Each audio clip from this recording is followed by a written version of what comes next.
Today on the 25th of May, 2026, I received an email from the District Court of Perth saying that I filled out the wrong appearance form for defending myself. So when I got home tonight, I filled out the correct one and sent it to the court by email. The next step in the future is to make a defense claim or something, which I don't know much about yet. Today the good-looking car sales guy who is rude, but who I had a crush on, call him Mark as I previously called him in the book, was extra rude to me today. I was unlocking cars, and he came up to me telling me I'm doing my job wrong.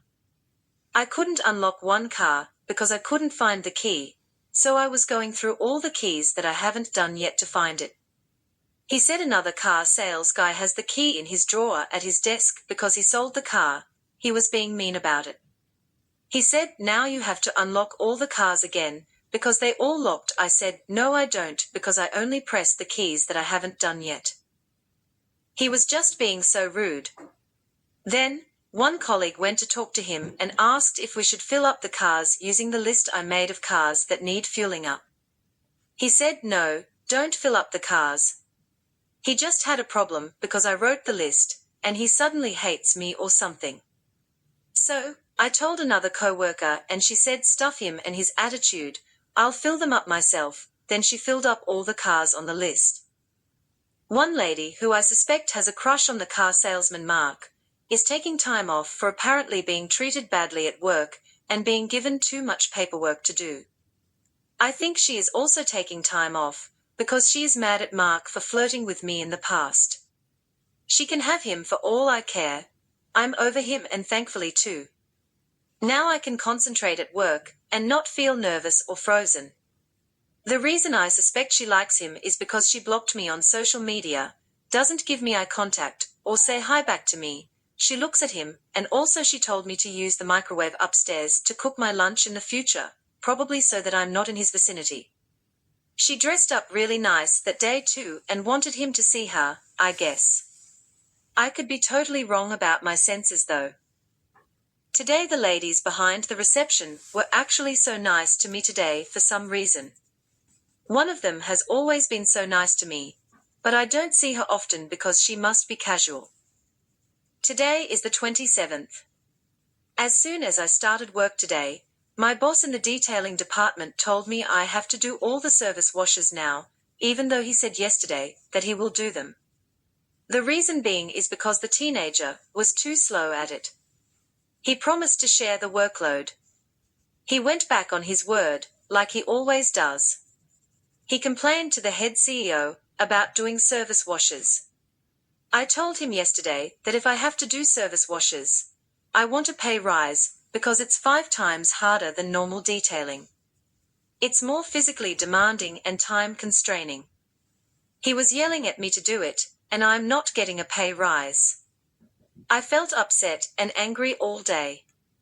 I feel like the underdog. I told him, why do I get punished just because the teenager is slow? That's not fair. He just kept yelling back at me, telling me I have to do it or quit. I told him I will look for another job and can pick up my slack. He then said, no, you're not leaving. When I got home, I had to fill out defense documents, which I have just finished sending to the court and Carrie's lawyer.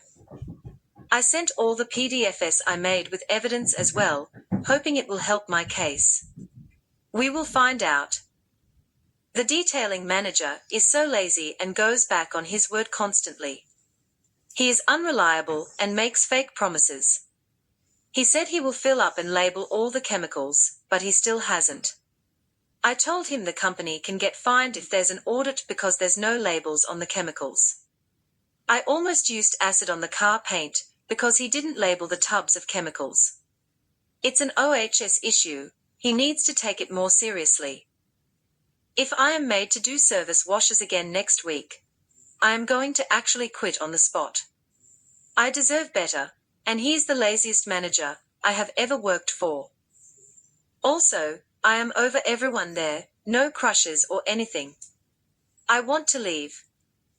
There's going to be a storm tomorrow. I have to do the service cleans and the teenager gets to sit around being lazy. I get punished and he gets rewarded. It's unfair. Today on the 28th of May, 2026, I got to work. The chemicals still were not labeled. The detailing manager told me that the teenager will help me with the cars for service cleans today. He outright lied about that. I had built up anger from that manager being so unreliable and a compulsive liar. After I cleaned the first car, the manager asked how many were left to do. I told him 9. He didn't hear me and kept saying what, so then I yelled it at him.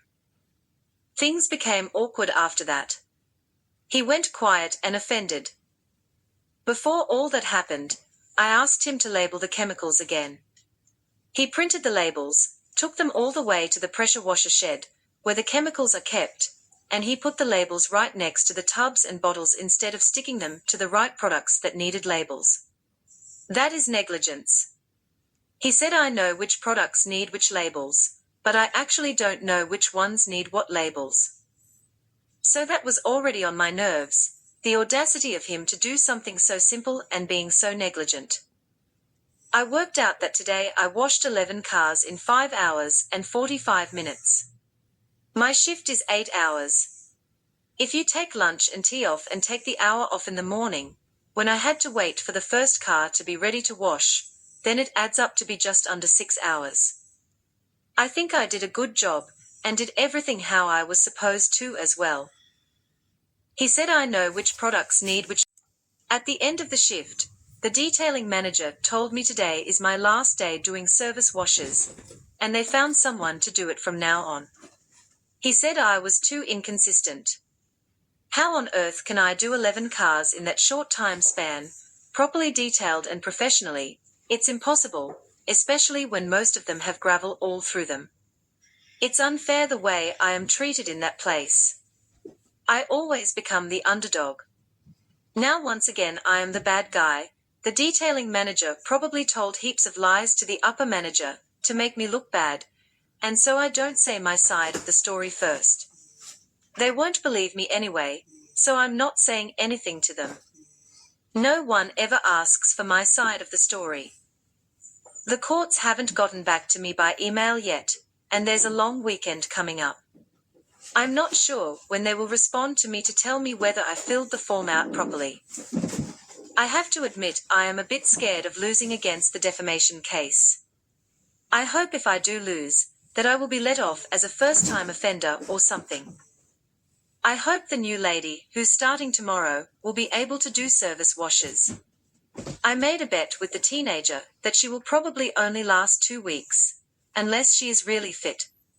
Apparently, she is an old lady, so we will find out. I think it's time for me to grab a glass of wine and zone out. I am so over the disrespect in this place. I need a new job again, unfortunately, but I don't want to be surrounded by compulsive, negligent people, because you are who you hang around, and I don't want to become like my detailing manager.